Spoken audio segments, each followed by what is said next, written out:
আরজিকর কাণ্ড আমাদের সকলের চোখ খুলে দিয়েছে। এই আরজিকর মেডিকেল কলেজ হাসপাতালে চিকিৎসকের খুন এবং ধর্ষণের ঘটনা গোটা বাঙালি সমাজকে জাগ্রত করে তুলেছে। কিন্তু এই ঘটনাকে কেন্দ্র করে বা তার আগের বিভিন্ন যেসব ঘটনা রয়েছে সেগুলো এখন সামনে আসতে শুরু করেছে।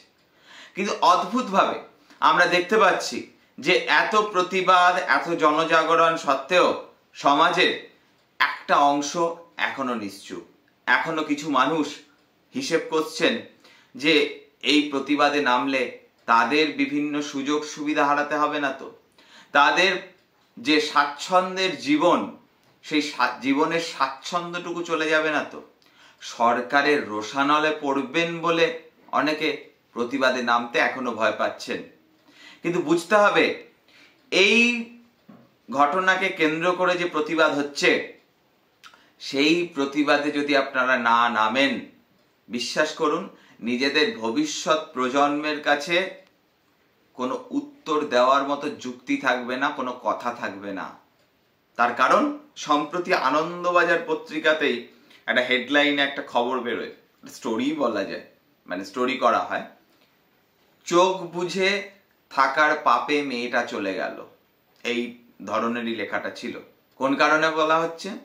কলকাতারই একটি মেডিকেল কলেজ, সেই মেডিকেল কলেজে ডাক্তাররা বারবার এবং স্বাস্থ্যকর্মীরা বারবার বুঝতে পারছিলেন যে রাজ্য সরকারের যে ওষুধ আসছে সেই ওষুধ গুণমানে খারাপ।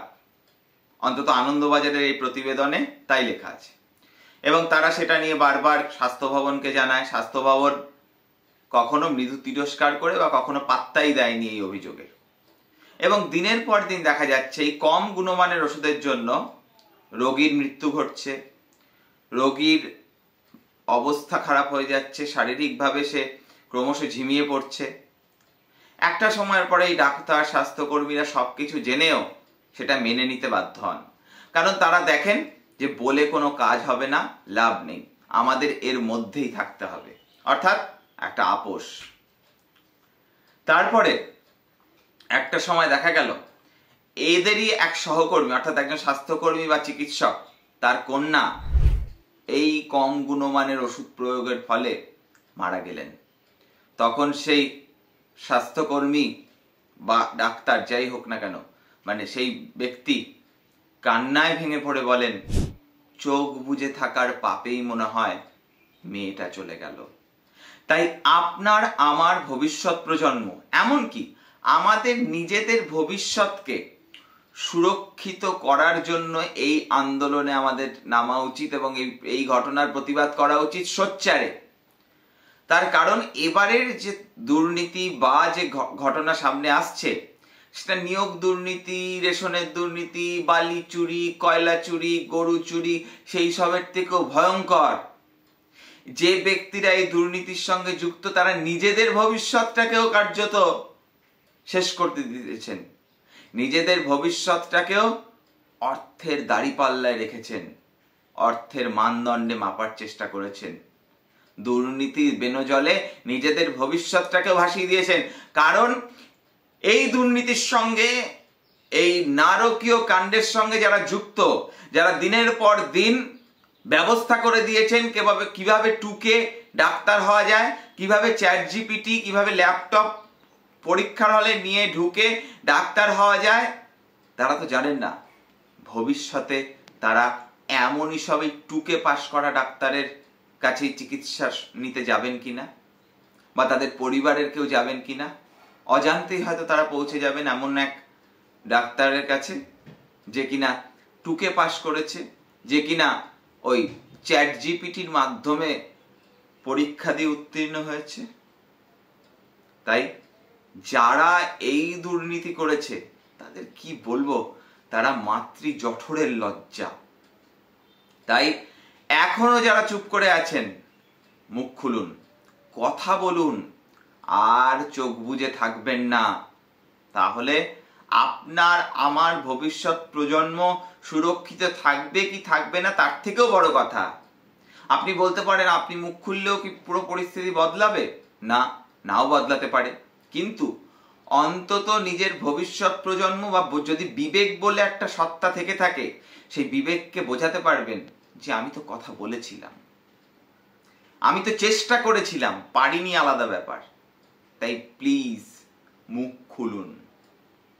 এটা গেল একটা বিষয়। এবার একই সঙ্গে আমরা দেখতে পাচ্ছি রাজ্যে এখন বন্যার ভ্রুকুটি, বন্যার অবস্থা চলছে, চারিদিকে প্লাবিত হয়ে রয়েছে একের পর এক জেলা।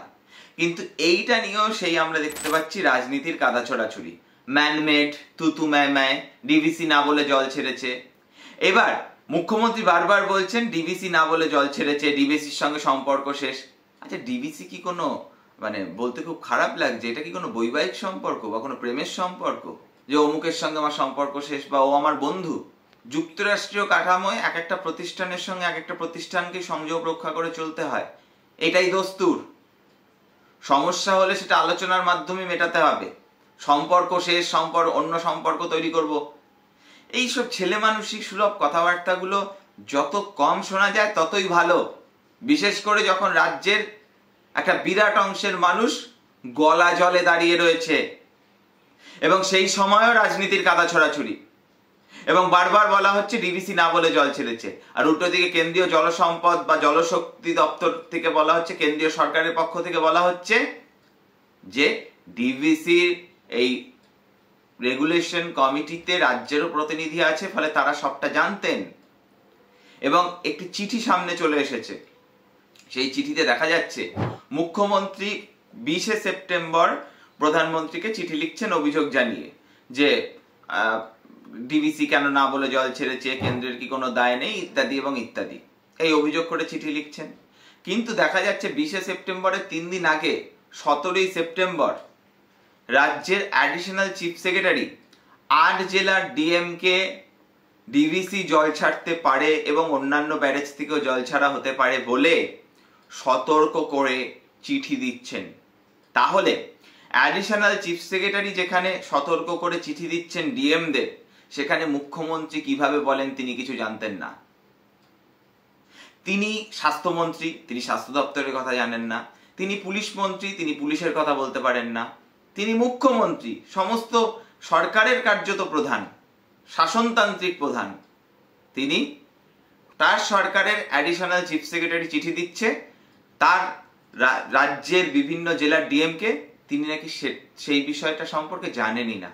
এ থেকে দুটো বিষয় হয়, এক, মুখ্যমন্ত্রী অসত্য বলছেন, আর দুই, মুখ্যমন্ত্রী সরকারের কোনো কাজে খোঁজ খবরই রাখেন না। এর বাইরে আর কিছু হতে পারে না। আমরা অন্তত আমাদের এই ক্ষুদ্র মস্তিষ্কে এটা বুঝতে পারি। এবার বিচার বিবেচনা আপনাদের, আমরা সেই চিঠির কপিও তুলে ধরছি। মানুষজন যখন গলা জলে দাঁড়িয়ে রয়েছে, তখন এই রাজনীতির কাদা ছড়াছড়ি না জাস্ট আর নেওয়া যাচ্ছে না, অনেক হয়েছে। আজকের এই এপিসোড যদি আপনাদের ভালো লেগে থাকে তাহলে লাইক করে দেবেন, আর যদি মনে হয় সময় নষ্ট তাহলে ডিসলাইক করতে দ্বিধাবোধ করবেন না। দেখতে থাকুন রূপক অর্থে। যারা এখনো চ্যানেলটিকে সাবস্ক্রাইব করেননি, সাবস্ক্রাইব করে দিন, ও হ্যাঁ, বেল আইকনটা প্রেস করতে ভুলবেন না। দেখা হচ্ছে অন্য কোনো এক এপিসোডে।